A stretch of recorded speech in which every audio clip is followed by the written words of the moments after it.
दोस्तों, आज एक खबर महाराष्ट्र में काफी तेजी से फैली है। अमरावती जिले के परतवाड़ा के रहने वाले 19 साल नौजवान मोहम्मद अयाज को पुलिस ने गिरफ्तार कर लिया है। उस पर आरोप है कि उसने 180 से अधिक नाबालिग लड़कियों को प्रेम के जाल में फंसाया और 350 से ज्यादा वीडियो बनाए, अश्लील वीडियो बनाए। आरोपी कोचिंग क्लास जाने वाली लड़कियों को सोशल मीडिया यानी स्नैपचैट और व्हाट्सएप के जरिए दोस्ती करके फंसाता था। उस पर आरोप है कि वो लड़कियों को मुंबई, पुणे और जैसे शहरों में ले जाता था जहां उनके आपत्तिजनक वीडियो रिकॉर्ड किए जाते थे। बाद में इन वीडियो का इस्तेमाल करके उन्हें ब्लैकमेल भी किया जाता था।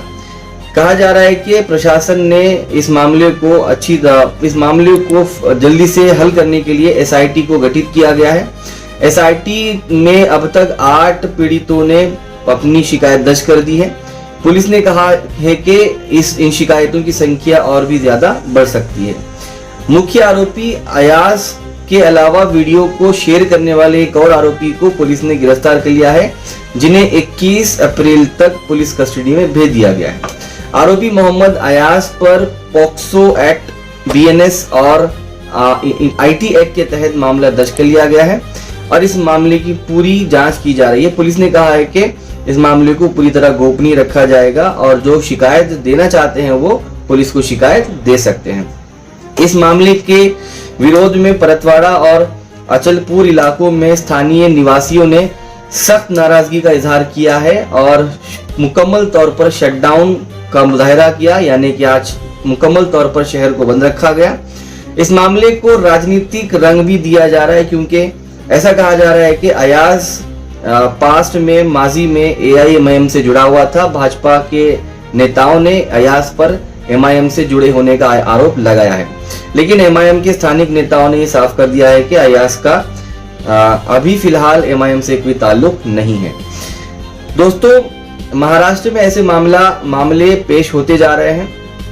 जब से अशोक खरात का मामला सामने आया है तब से अब तक महाराष्ट्र में ऐसे कई मामले सामने आ चुके हैं। दोस्तों, अशोक खरात पर भी इस तरह के इससे कई ज्यादा संगीन मामलात आरोप लगाए गए हैं। अशोक खरात पर हाई क्लास, हाई प्रोफाइल और औरतों के साथ अश्लील वीडियो बनाने, उनके साथ उनका सेक्सुअल अब्यूज करने के आरोप लगाए गए हैं।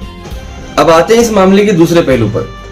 दोस्तों, अमरावती के 2 leaders, husband wife, Navneet Ravi Rana और उनके हस्बैंड रवि राणा, ये दोनों इस मामले को धर्म से जोड़ रहे हैं। ये इस्लाम के खिलाफ अनाप शनाप बोल रहे हैं, ये मुसलमानों के खिलाफ अनाप शनाप बोल रहे हैं, ये इसे लव जिहाद कह रहे हैं और इसे सांप्रदायिक रंग देने की कोशिश करें, जो कि बिल्कुल ही गलत है और ये हमेशा ऐसा करते आते हैं। इन्हें सरकार का जो है बैक सपोर्ट मिलता है और ये जहर उगलते रहते हैं।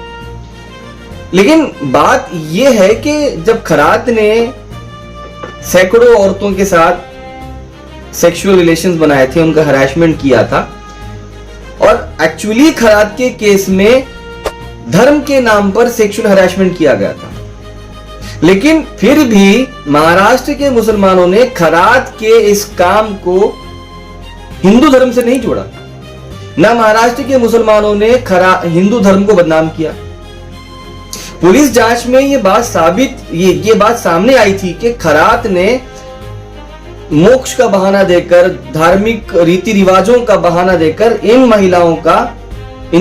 महिलाओं के साथ अत्याचार किया था, उनका यौन शोषण किया था। लेकिन ये बातें सामने आने के बावजूद भी महाराष्ट्र के मुसलमानों ने इस खरात के मामले को सेक्सुअल अब्यूजमेंट तक ही रखा। इस मामले को लेकर हिंदू धर्म को बदनाम नहीं किया। अब ये अयाज, ये ना तो बाबा है, ना मौलाना है, ना धर्म का ठेकेदार है, ना किसी मस्जिद का इमाम है। ये आज के जमाने का बिगड़ा हुआ लड़का, गलीज लड़का, जलील लड़का, जहन्नुमी लड़का, जिसे फांसी की सजा होनी चाहिए। इस पर अगर जुर्म साबित हो तो इसको आज ही के आज फांसी दे दी जाए। मुस्लिम समाज का कोई एक व्यक्ति अयाज का सपोर्ट करने के लिए खड़ा नहीं होगा। इवन अयाज के माँ बाप, उसके घर वाले भी उसका सपोर्ट करने के लिए सामने नहीं आएंगे। तो फिर इस मामले को इस्लाम से जोड़ना, इसे लव जिहाद कहना और इस मामले को स्टेट में सांप्रदायिक रंग देना, क्या इस स्टेट के लॉ एंड ऑर्डर को खतरा नहीं पैदा करता है? ये राणा दंपति जो हैं, ये महाराष्ट्र स्टेट के लॉ एंड ऑर्डर को खराब कर रहे हैं, जहर उगल रहे हैं, हिंदुओं को मुसलमानों को आपस में लड़ाने की कोशिश कर रहे हैं। ऐसे मामलात में धार्मिक एंगल को घुसाकर, ऐसे मामलात में धार्मिक एंगल को घुसाने की कोई जरूरत नहीं है। खरात और ये अयाज, ये दोनों भी हमारे हैं, ये हमारे समाज से आए हुए लोग हैं। मैं नहीं मानता कि खरात जो है हिंदू समाज से आया है और अयाज मुस्लिम समाज से। मैं मानता हूं कि ये दोनों महाराष्ट्र के समाज से आए हुए। हमने इस कल्चर को डेवलप किया है, हमने इतनी छूट दे रखी है, हमने कानून को इतना कमजोर बना दिया है, ऐसे मामले सामने आ रहे हैं। तो मैं यही कहना चाहूंगा कि हम अल्लाह, देखिए इस्लाम में जानी उस शख्स को कहते हैं जो अनैतिक यौन संबंध बनाता है। तो अल्लाह ने कुरान में फरमाया कि जो अनैतिक यौन संबंध बनाते हैं, मर्द और औरत दोनों को सरे बाजार ले जाकर ओपन उनको पत्थर मार मार के हलाक कर दिया जाए।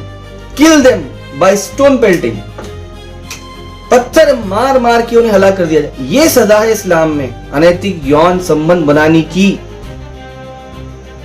तो क्या ऐसे इस्लाम को इस अयास के नाम पर बदनाम किया जा सकता? धर्म को बदनाम नहीं किया जा सकता। धर्म इसकी शिक्षा नहीं देता, हमारा समाज इसकी शिक्षा देता है। हमारे समाज में बढ़ते हुए अपराध, सोशल मीडिया का गलत इस्तेमाल, ये हालात है, ये वजह है जो ऐसे मामलात की शिक्षा देता है। ना हिंदू धर्म इसकी शिक्षा देता है, ना इस्लाम इसकी शिक्षा देता है। ये शिक्षा हमारा समाज देता है। हमारे कमजोर होते हुए कानून इसकी शिक्षा देते हैं, ऐसे युवाओं को और खरात के जैसे लोगों को प्रेरित करते हैं। खरात का मामला तो काफी हाई प्रोफाइल था। तो मैं बस यही कहना चाहूंगा कि सभी भारत के लोग, हमारे सभी महाराष्ट्र के लोग इस मामले को धार्मिक रंग ना दें। जिस तरह खरात के मामले को धार्मिक रंग नहीं दिया गया था, इस तरह इस मामले को भी धार्मिक रंग ना दें। अयाज को और खरात को दोनों को कल फांसी पर चढ़ा दें। हम इसका स्वागत करें, कल चढ़ा दें फांसी पर। चलिए, शुक्रिया।